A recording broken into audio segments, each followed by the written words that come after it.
Okay, so yeah, so thank you, Joe. So I haven't introduced you yet. huh? I haven't introduced you yet. Oh, okay. Hey, everybody, it's Monir. All right, go. Okay, so thank you. So yeah, my name is Monir. So Monir Azzouzi. I'm from Easy Medical Device. The idea of today is to help you understand more about the economic operators in Europe. But we'll start maybe also the call with a non-economic operator, because I want also to explain to you that some of the entities that you are thinking are economic operators are not really economic operators. So So I don't even know what you mean by economic operator. you will know everything by the end of I this. know I will, but give me just kind of a sentence that I could tell my mother. Oh, today's call was about, don't tell me economic operators. What does that mean? So it's all the actors that are needed for supplying your products on the market. So we are talking, for example, about the manufacturers, the importers, the distributors, or the representatives in the markets, and we call them economic operators. So it's mainly a term that is used now to help package, if I can say, those type of entities. But mainly, this is those companies that are helping you to place your device on the market here in Europe. So this is mainly the short definition of it. I appreciate that. Now, I think of you as the regulatory guy. Am I thinking too narrowly about your skill set? Yeah, I'm regulatory and quality. So mainly the idea is really to help you understand all about quality and regulatories in an easy way. So it's mainly why I called it Easy Medical Device, the company. The idea is really that the things are not so difficult. It's just a way to say it or to give you some concrete examples, because I know that a lot of people are thinking of regulatory affairs as a boring or difficult things to understand. But at the end, there is a lot of acronyms or things, but as soon as we explain to you all the details and how it is working, it's like deciphering a code and finding really the source of the information, which can be easy. But yeah, I can understand that sometimes it's something that people would like maybe to say, I don't want to go through that route because it's a bit difficult for me. I prefer to go through a consultant or through an employee to do that. But maybe you can and you should do that. The only thing is that you should also understand all the environment of this, how it is working, so that you can really choose the right consultant or the right employee that can work with you. Because I know that some people have their time that is really valuable. So no need for them to do the job, but the idea is really how they can understand the job so that they can guide the employees accurately, and that they know also when somebody is really good or somebody is bad, because at the end it's also money that you are investing on the people that are working for you. So this is mainly the idea of helping people to understand all these economic operator environments, all the connections, and the fact that there is not only one solution, there is many solutions. You just have to choose the one that is most suitable for you. And the idea is how we can find the person to give you the choices. So I remember like an episode of The Simpsons where the president was got kind of choices of different 5 plans, choose between one of those plans, and the president chose this one. He said, no, don't this one, choose one of those others, etc. So it was more like, I give you the plans and you have to decide which one is the best for you. And this is, my job in term of activities. Before you start your presentation, I know that I and others on the call are intrigued by how much time you spend producing content. So as a marketer, I have a pretty good handle on how much time you spend on your podcasts. And I think almost to a consultant, they're thinking, how practical is that? How expensive is that? How much business does that generate for you? Is it worth it? Should I be doing that? How might you guide someone? I would say, for starters, you love what you're doing. And if you don't, it's just not going to work.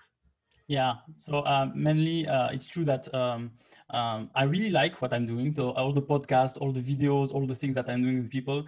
The thing is, before I started all my business and all what I'm doing, I really had to learn about that, because it's not something that you can go through just like that. So I had to learn by looking at a lot of other marketing, online marketing people and specifically in the US, because they are the best ones, if I can say.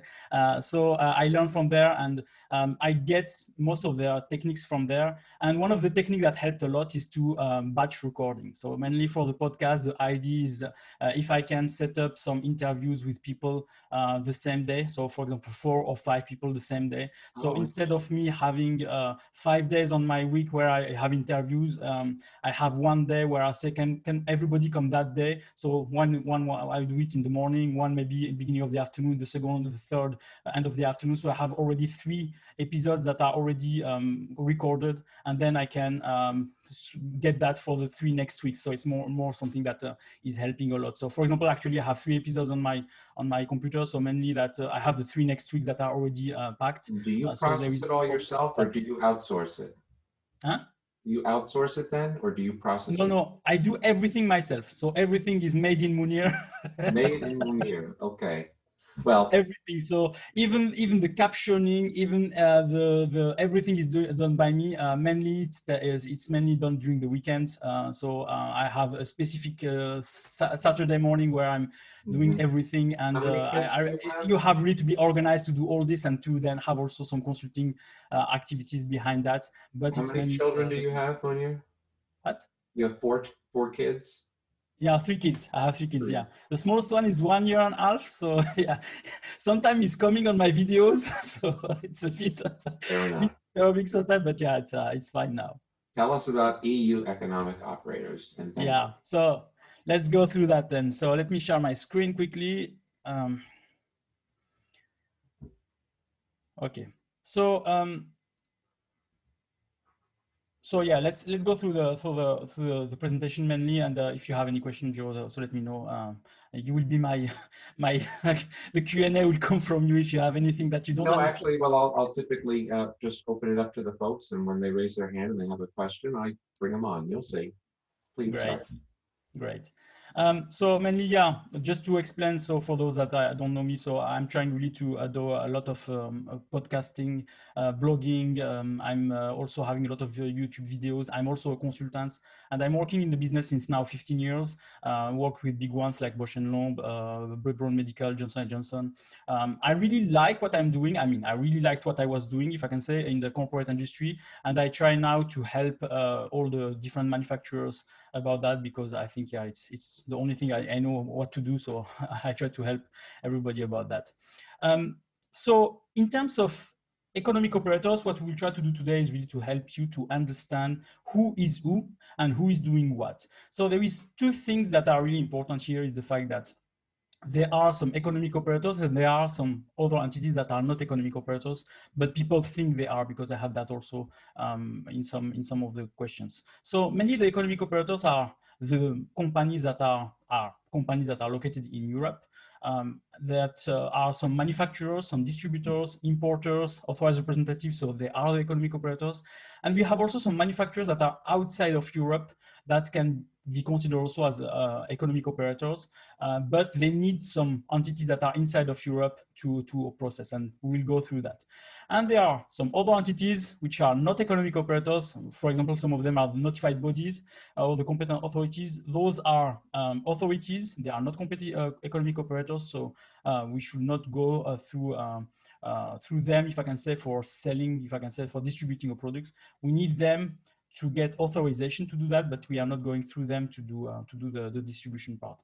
But I will just have a small information about notified body, just for people to understand also what they are doing.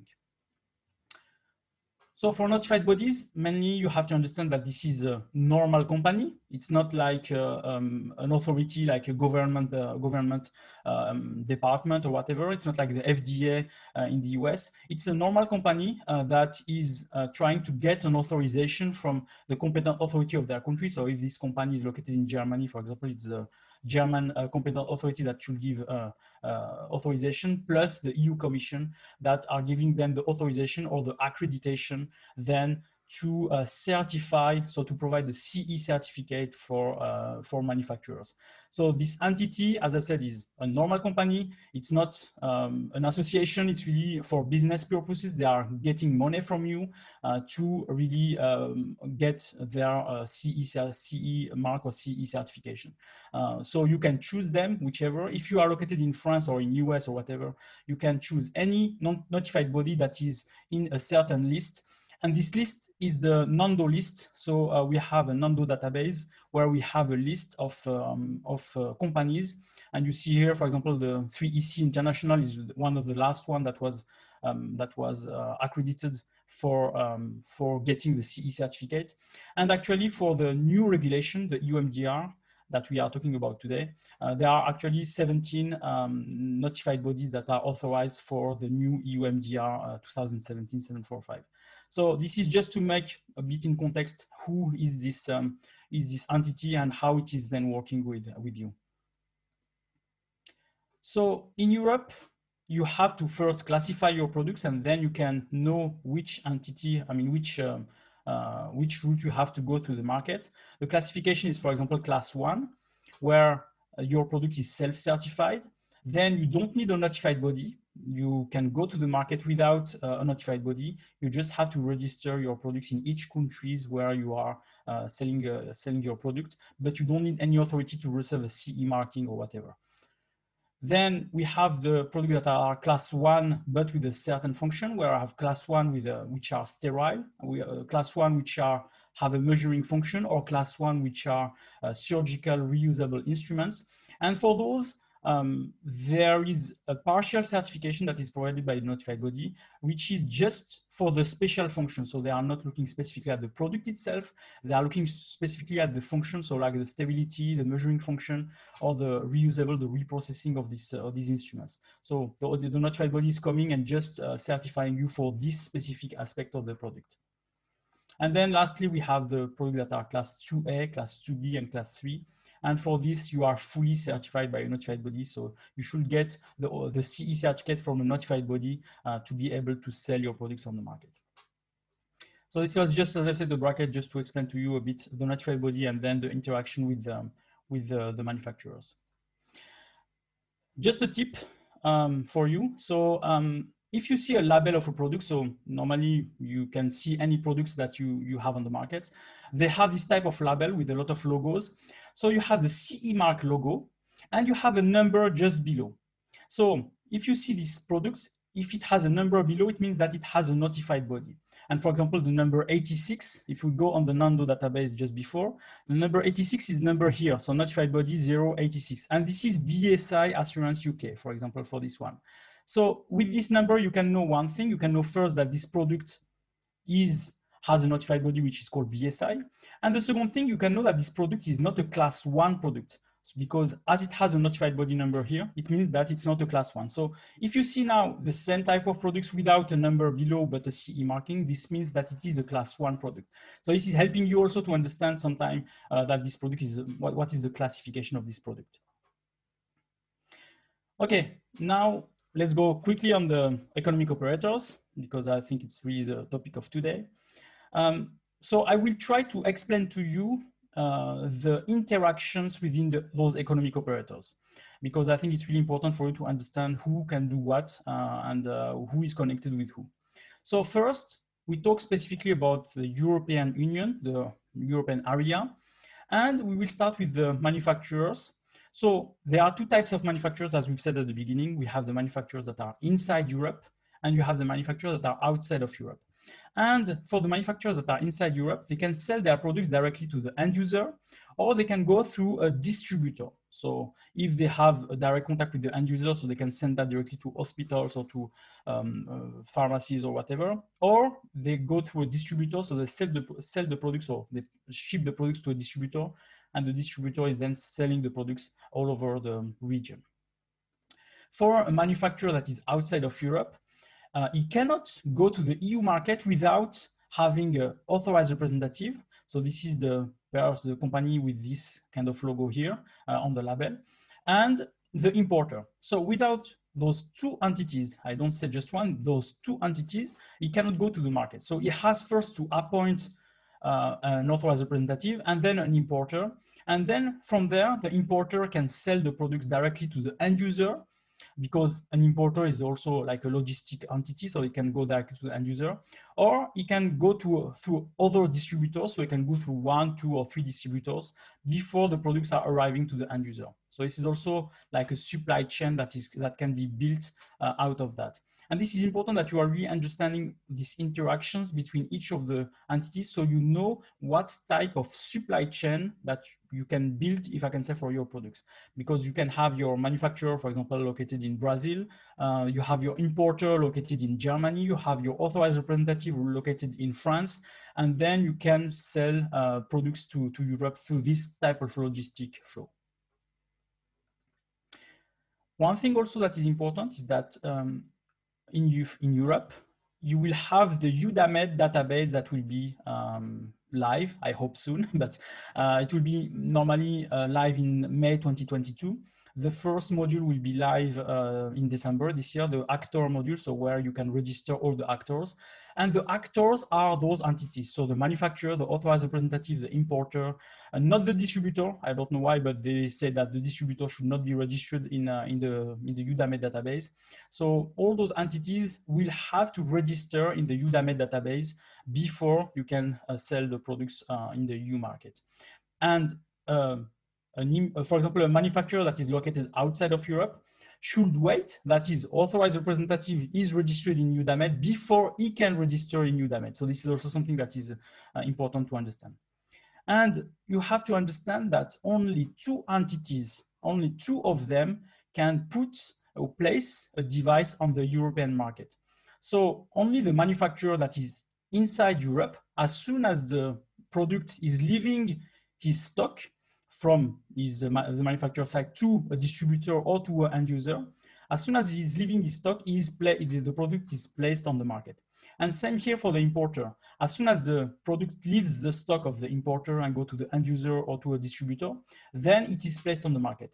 It means also that if the products are inside the stock of the importer or the manufacturer that is in Europe, the product is not placed on the market. And this is really important to understand because some date of applications for your products are dependent on the products placed on the market. Okay, if we focus now more on the manufacturer, the idea is that the manufacturer has to choose his authorized representative if he's outside of Europe, his importer, or a distributor if he's inside of Europe. He has to choose them. He has also to have an agreement with them. So the agreement is mainly to define what is the role and responsibility of each of those entities, who is doing what, the fact that traceability should be maintained, the fact also that if a manufacturer located outside of Europe is doing some wrong things, the authorized representative can stop business with them, etc., etc. So there is all the legal thing that should be mentioned inside these agreements, and you have to have those agreements available also. For example, for the authorized representative, you have to have an agreement or a mandate to prove that this entity is the authorized representative of a manufacturer located outside of Europe. So those manufacturers should choose who they will work with and set up agreements with them. Those manufacturers also have one obligation. It is to have a PRRC, a person responsible for regulatory compliance, within their organization. If you are outside of Europe or inside of Europe, you should have a PRRC. What is a PRRC? We'll go through that just in the next slide. The manufacturer who is checking what he's doing, that what he's doing is correct. So if it is a manufacturer of a product other than a class 1, then the notified body is making the check. For all the others, the competent authority is also doing this check. If you are located in Europe, for example, in France, let's say, and you have your product that are placed on the market and there is some issues with your product, the French authority can come and visit you, an announced audit, for example, just to check that what you are doing is correct, because they received a lot of complaints for your products. So this is mainly something that the competent authority has also the obligation to do if there is any issue on the market, on their market. So for the PRC, the person responsible for regulatory compliance, there is two options. I mean, there is more, but I will simplify it on two options. The first option is the fact that you have a diploma in science and a law or in law or in medicine or something really scientific, and 1 year of experience in quality and regulatory affairs for medical devices. So it's not quality and regulatory affairs for pharma or for cosmetic, no, it's in medical devices. And you have to have this combination of data to be appointed or to have the capacity to be appointed as a PRRC. The other option, if you don't have a diploma in science or law, etc., is to have 4 years of experience in quality and regulatory affairs. So this is also something that is important because mainly the objective for this PRRC is really to check that what you are doing within your company is correct and that there is no issue on the market, that all the documentation that you are having is done correctly.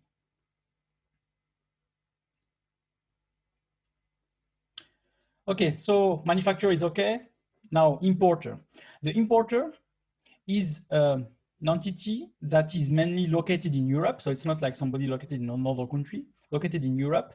And they are receiving the products directly from the manufacturer. So they have to check first that the product has the mention of an authorized representative. And they have to check that the manufacturer has done the correct job with the documentation. So they should check that the documentation is correct, that the product is correct. So they have to do some check before, if I can say, to authorize these products to go to the market. Because I remind you, only the importer, I mean, in that case, only the importer is placing the product on the market. And after he has done this check, he has to place a label or a document with the products to say, I am the importer of this device and I place these products on the market. Monir, you kicked up quite a few questions in the last slide or two. Let me check. Luke asks, may the EAR and importer be the same company? And in an unusual turn, I have an anonymous attendee, I do not know who, is asking, PRRC is also required for EAR? Yeah, so keep on hold those two questions because I'm answering to them just after. There you go. Okay. Okay, so for the importer, as I've said, he has to check what you are doing with the manufacturer and with the EAR, and who is checking the importer, because the importer is not selling any product. So who is checking the importer? The importer is checked by the competent authority where he is located. So mainly if there is any issue with this importer, if he's placing products on the market that are wrongly manufactured or whatever, the competent authority has the right also to go and to check this importer and to verify, to make an audit to them. There is no notified body doing that because the importer is not legally binded with the notified body. It's really the competent authority. There are some cases where an importer can be checked by a notified body, but it's mainly if the importer is belonging to the same quality system as the manufacturer that is outside of Europe. If they are belonging to the same quality system and the manufacturer is saying that the importer activities are part of their quality management system, then the notified body has the right to check what they are doing, but otherwise they have no jurisdiction within the importer. The authorized representative, and this will answer the previous question. So mainly the authorized representative has to check that the manufacturer is doing the right job. So they will receive normally the technical dossier from the manufacturer. They will check that everything is fine with the manufacturer before to accept the mandate and to say, yes, I'm fine, I will be your authorized representative. Because yeah, mainly the European authorized representative is the representative. So it means if there is any issue on the market, he will be liable if there is any problem. So he has to prove that he has made all the checks, that he has done all the things that are needed by the regulation, so to place those products on the market. If he discovers that anything is wrong, he has the obligation to stop business with this manufacturer and to inform the authorities. So this is something that is also important for the authorized representative.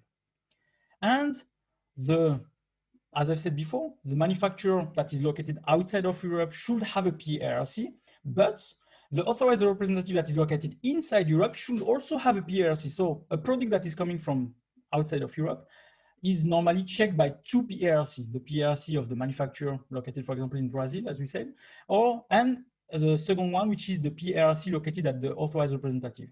And this is applicable by May 26, 2021, which is the date of application of the EU MDR. By this date, it's an obligation for all the authorized representatives to have a PRRC, and also when they will register themselves on the UDAME database, they will have also to mention who is the PRRC for their organization. And it's the same rule also. The PRRC should have 1 year of experience and a diploma, or 4 years of experience in the field. And the PRRC of the authorized representative cannot be the same as the PRRC for the manufacturer. So it's also something that is really important, that they are not a company that has, for example, a business in Brazil and has an office in Europe, and we use this office as the authorized representative. He cannot say, oh, my PRC that is in Brazil with me is also the PRC for the authorized representative in Europe. It cannot do that. So you have really to have 2 independent persons for this type of things. For a manufacturer, if his size is more than 50 employees, I mean, it's not a small business. I mean, more than 50 employees, less than 50 employees, and less than 10 millions in turnover, he can hire a consultant for that. So he can take a person that is having the skills to be a PRC and use this person as a consultant. But it's also the same thing. The person should not be in a different region than where is the manufacturer, or a different region where there is a authorized representative. It should be in the same region. And the same for the authorized representative. He is not binded with a notified body. It's mainly the competent authority that is checking that the authorized representative is doing the right things. It means also that if there is an issue, the competent authority can go and audit the authorized representative. So it's why the authorized representative should have all the documentation of the manufacturer at his place of work. So when he says, for example, my address is this one, he has to have all the documentation available at this place, because this place can be audited by a competent authority. And the last one is a distributor. So the distributor is a company that is just located in Europe, that is receiving products from an importer or receiving products from a manufacturer, and then he's distributing these products to an end user. So the same for this distributor. He has to check that the manufacturer, if it's located inside Europe or outside of Europe, has the right documentation, so the declaration of conformity or the CE certificate or whatever. And the importer also has done his check, or has done correctly all the check regarding his information. He has also to sample some products, so to verify that the products are correct. So this is also some activities that he will have to do. And the same as the others, it's a competent authority that can check the activities of the distributor in case there is some issues on the market. So as you see here, everybody is watching what everybody is doing. So it's not like before, it was less like that. There was still some check that should be done, but now it's clear on the regulation that everybody is liable and everybody has to watch what the previous one has done or what the manufacturer has done, etc., etc. So it means that a manufacturer can have no problem with maybe with his importer and authorized representative if he's located outside of Europe, but maybe he can have a problem with the distributor that says, oh, the importer has not done his correct job, so I will not be able to distribute your products, etc., etc. So there is things here where it's why you have really to check what your economic operators, the importer, authorized representative, and distributor are doing if you are, for example, located outside of Europe, just to be sure that your products will be really reach the end user. Because if there is an issue in the middle, one of them can stop your distribution and say, no, I'm not agreeing with what is happening here, so I cannot distribute your product. So it's really important for you to understand that. You have also there is some rules also in terms of economic operators that can become manufacturers. And there is some cases where they will become manufacturers and some cases where they will not become manufacturers. First, for example, a distributor, an importer, or any other company that is receiving the products and then is changing the name of the product, the original name, or changing the intended purpose of the product. He receives a product that is doing something and he changed the purpose to do something else, or he changed the device that is already marketed. So you have a machine that arrives and you are doing something on the machine that is changing, if I can say, the purpose of the machine. Then this distributor, this importer, or this other company is becoming a manufacturer. It means that these entities will have to have a technical file, we have to have a notified body, we have to have all this so they can place these products on the market. So it means that a manufacturer that is selling the products to an importer or distributor should expect that this importer or distributor are not changing these things to the products, and that they are distributing the products without putting a new name, a new intended purpose, or changing the product that is marketed marketed already on the market. This is a case where then, as I've said, the distributor, importer, or other company becomes a manufacturer. But if this distributor, importer, or other company are receiving your products and they are just translating the information supplied by the manufacturer. For example, you receive a product and all is in Chinese and you have to sell your products in the US.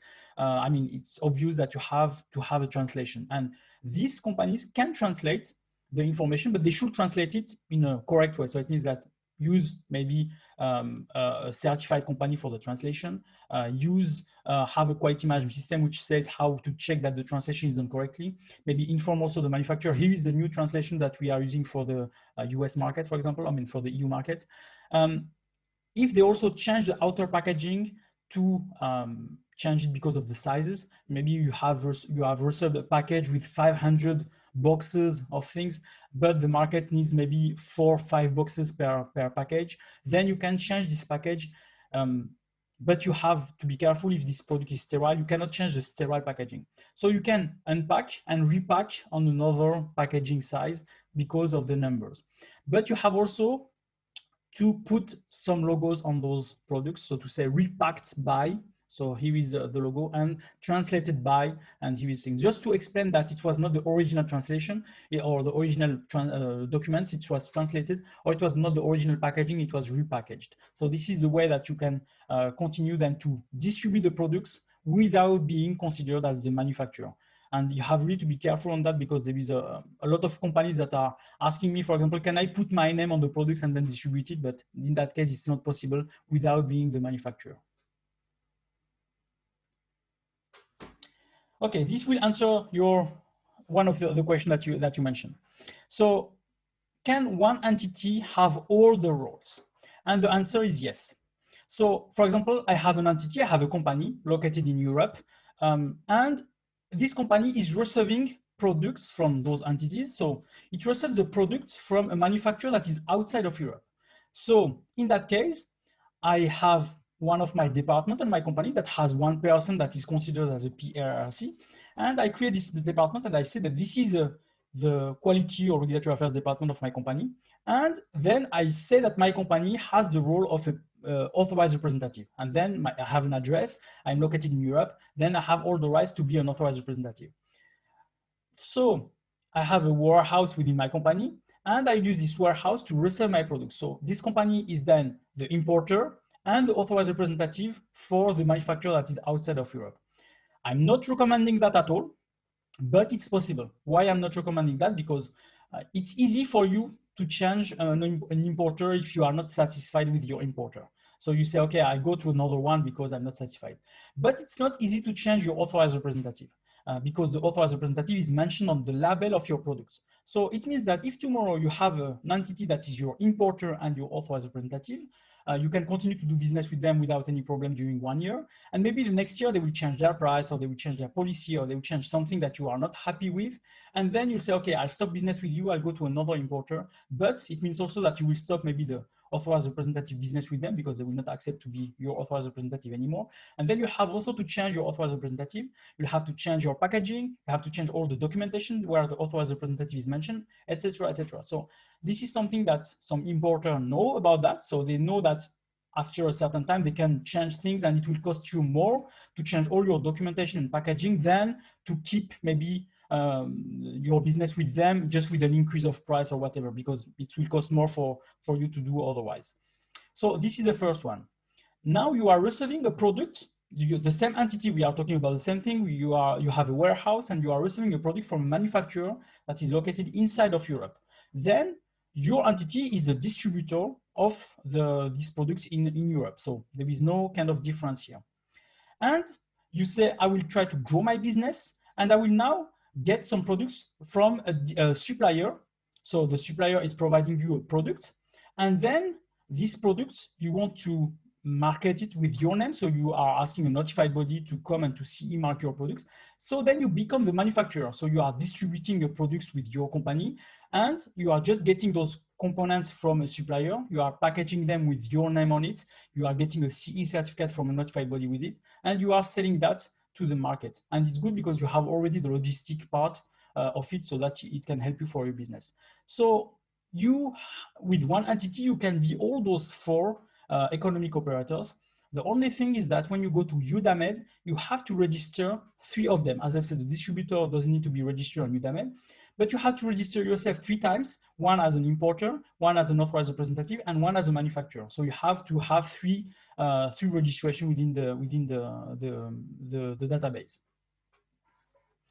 Okay, so this was the end of the discussion. So let me know if you have any question. Well, actually, yes, and a statement. So while I make a point of only bringing MDG premium people on camera, I'm making an exception for my friend Kim, because we met in London at 10X, and I wrote her in LinkedIn while you were talking, and I wrote, Kim Young, you're on my call now? And she wrote, yes, I love Monir's webcasts. He is brilliant. Thank you, because I was on a webinar also with Kim Young about UDI, so it was also an amazing call with her. So I said, is this your first MDG premium call? She said, yes, it is. And I said, I'll take it however I can get it. Great. Anyhow, I promoted her to be a panelist, and I need to hit unmute and ask to start video because she has a question for you. Okay, let's go. Kim Young. Hey, Kim, you're on mute. You're on mute. Unmute yourself. Unmute yourself, woman.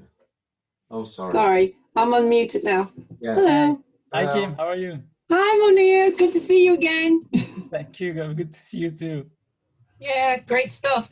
No, my question, I've been thinking something about lately is regard to the importers, and just wondering, you talked about multiple distributors, but you haven't mentioned multiple importers.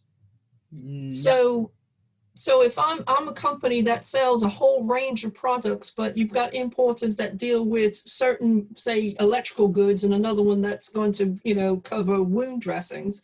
So if I have multiple importers, then what's the case there? So there is a possibility to have multiple importers, because as you mentioned, there is some importers that are specialized in things.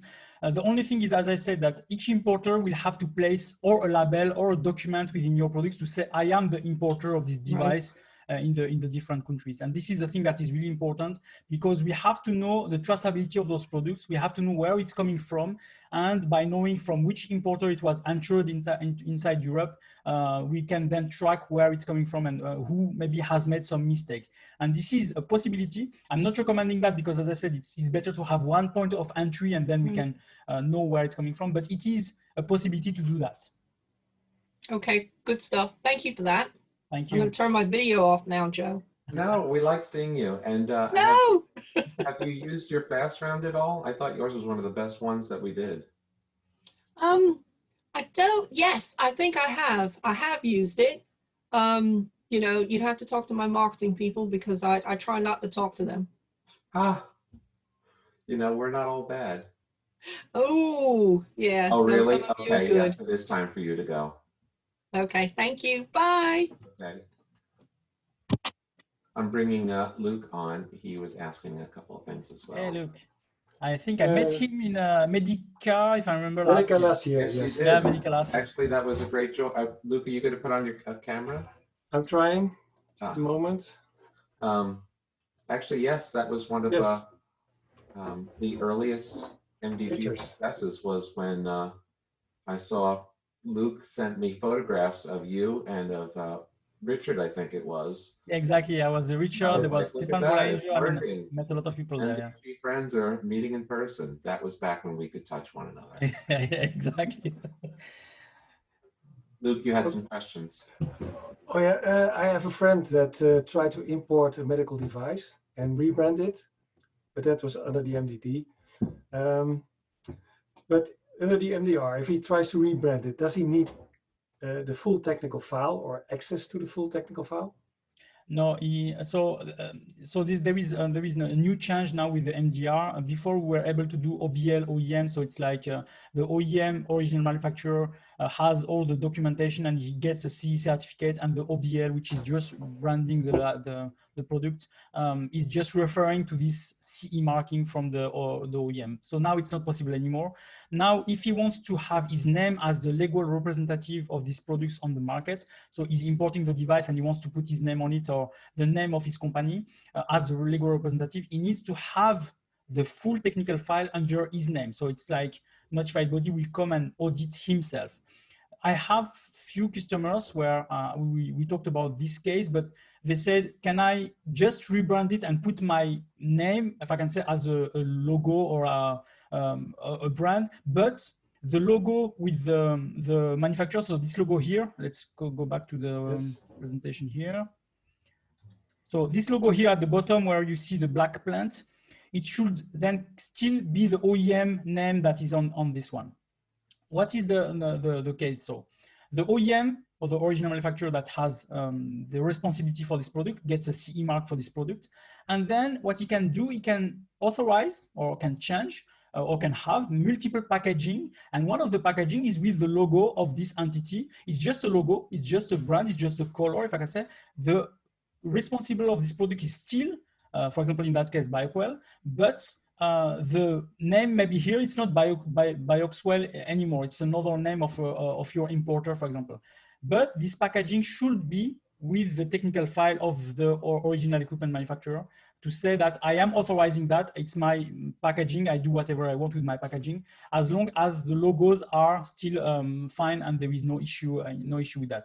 So you will put on the lab, on the technical file, the name of your or the brand of your company, of your importer, to say my brand is this one, even if it's maybe a name of a company, and then, but it will still remain the legal manufacturer of it. So this is two strategies where you have in one side the full responsibility, and in the other side you are not the full, you are just getting the packaging with your design, but at the end the responsibility is on the OEM or the original manufacturer.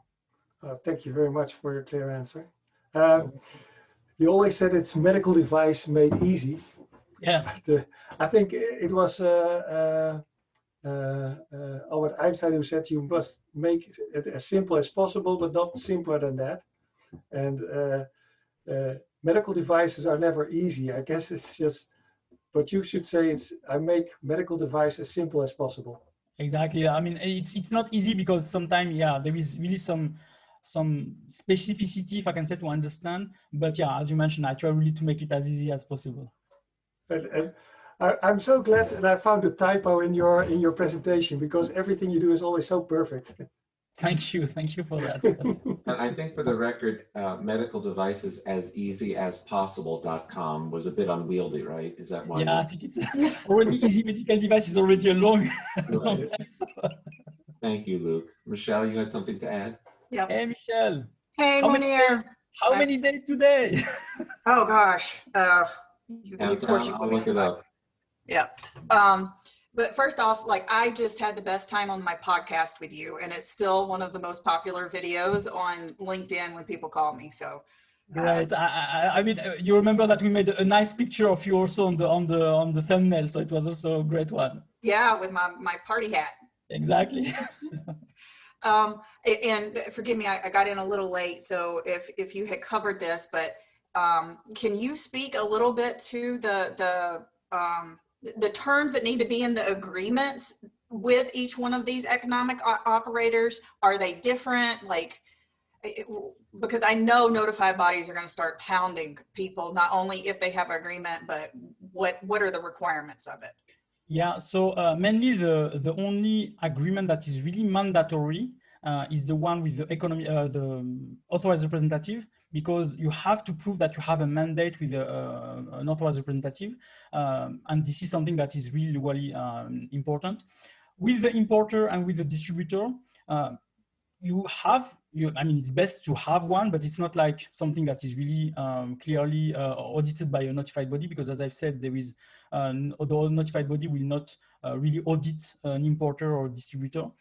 So the important thing that you have to have on those agreements is protecting the manufacturer from, if I can say, losing some data, because as you will give your products to to the importer or distributor or whatever. So they will then take responsibility of it. They will have to track information of it.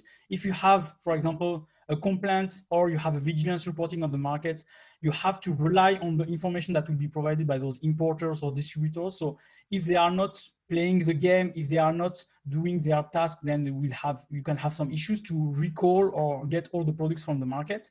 And this is why having an agreement that is really stating the roles and responsibility of each of the parties is really important. The same for the importer. The importer has also to mention to sign an agreement that is saying that the importer will not distribute any product on the market that is falsified, that is wrong, that has some non-conformities, etc., to protect also himself, because he is liable if he's placing a wrong device on the market. So those agreements, there is no kind of legal things in terms of that. It's just something that is really protecting each of them for any issue that can happen on the market. As we know, when everything is fine, when the business is flowing and there is no issue, nobody will check anything. But as soon as there is an issue on the market, then everybody will put the responsibility on everyone. So it's why you have to have those agreements that is saying who is responsible for what, so that everybody can rely on them to say, I've said to you, you are responsible of that and you have not done it, so you are liable for any issue that is happening on the market.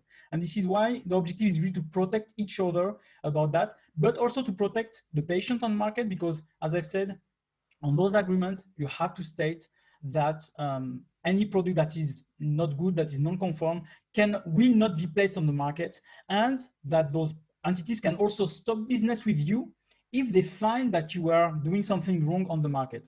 And this is mainly due also to some issues that were happening, like some scandals, like the PIP scandal or the other scandals that were happening on the market, where we say, okay, we are not, the importers can say, I am not responsible, it's the manufacturer who is responsible, I don't know what they were doing, etc.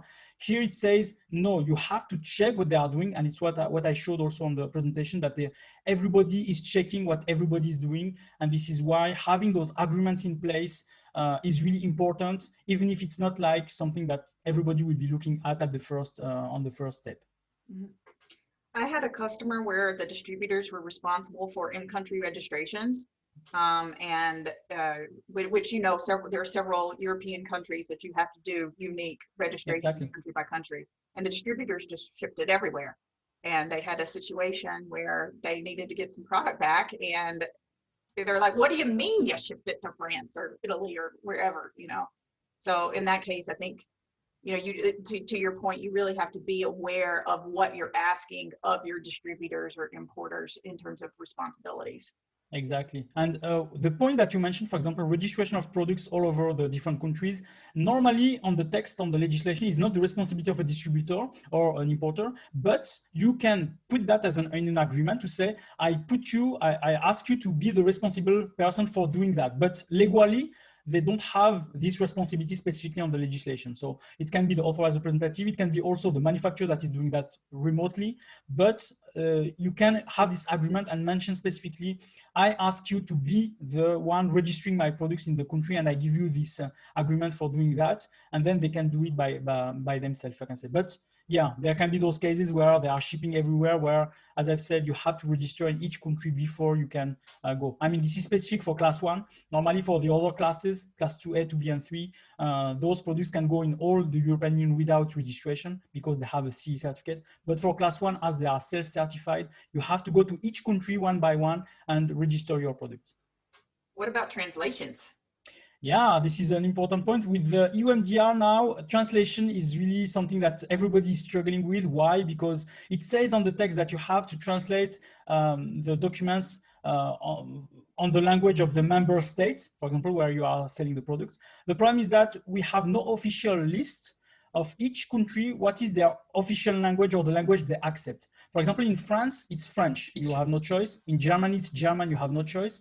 I heard in Netherlands, they accept also English. So there is things that are also important here, maybe from the European Commission, to provide a list of approved languages for each country, because this is something that everybody will struggle. And at the end, you will get some IFUs with 20 languages in one document, and then you will have also to struggle each time you have to change this one. Sounds like an opportunity for one of the two of you to put this list together as a download for your to do that, you have to call them one by one. And the issue is the fact that one country can decide from one day to another, oh, include English, or I will include another thing. For Switzerland, for example, it's German, French, and Italian. So it means that it's like that. In the Belgium, it's French and Netherlands or Finnish, etc., etc. So this is something that each state can decide, and this is the point where I would prefer the EU Commission to say, what is your language, and here is the official list for that. Can you get But if you want, we call every member state one by one, we can do that and check what they will say to us. Can you get your distributors to translate? Yeah, the distributor and the importer can translate in their language, in the language of the country where they're distributing. They just have to respect some kind of quality translation. So to use maybe some companies that are certified for translation, also having a quality management system that is explaining how you are checking those translation, how you are managing the different version of translation, etc., etc. But they can do that, and it's something I mentioned just here. So in the case, for example, you are translating the information, you will not be considered as a manufacturer for the products, but you have to put this logo here, said translated by, so the company who is translating this information, and then you will be fine. Okay, thanks. For the record, you know, we do these every week, and the calls are open to all, and yet I think we have more like first timers on this call than ever before, and they're all like, oh yes, we follow Monir is great, blah blah blah. So I don't know what you're doing, but it's working. And to wit, I almost never see Venkat because he's 12.5 hours ahead of me, and I'm seeing him twice this week. It was my birthday on Wednesday, and I tried a new little experiment where I was live streaming my day and just having people stop by, and Venkat showed up then as well. By the way, should you ever attempt this experiment, LinkedIn shuts off live broadcasts after 4 hours. Oh, really? Because you said that you will do that the whole day. And then all of a sudden it was, what happened? So I was like, okay, I guess I get off a half hour early today. I have no more bandwidth, yeah. Yes. Venkat writes, excellent presentation, and has a question. Venkat? Hey, Venkat. Hi, Monir. So I have a question. How do you select the authorized representative? Or I'm in India, so I work with a lot of startups. So how do they find out the guy who is suitable for it, or someone who is suitable to be an authorized representative? Is there some list from where we can choose, or are you willing to be an authorized representative? Just a question. I just want to ask.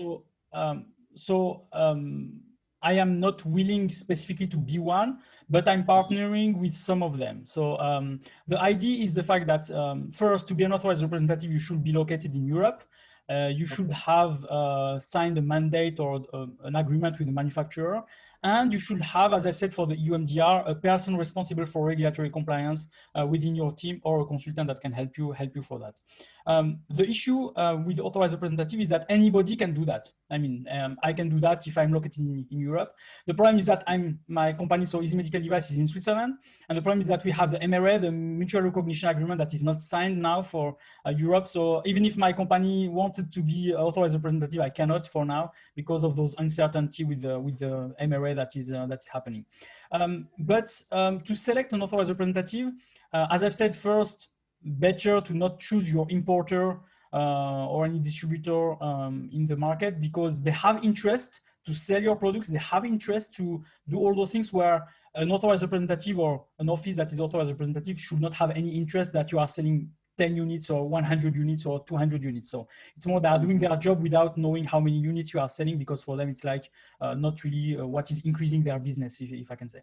The other thing is that you have also some people that are really knowledgeable in terms of regulatory affairs, because there are a lot of changes that are happening actually. So if you want to have just an address as an authorized representative, you can have anybody.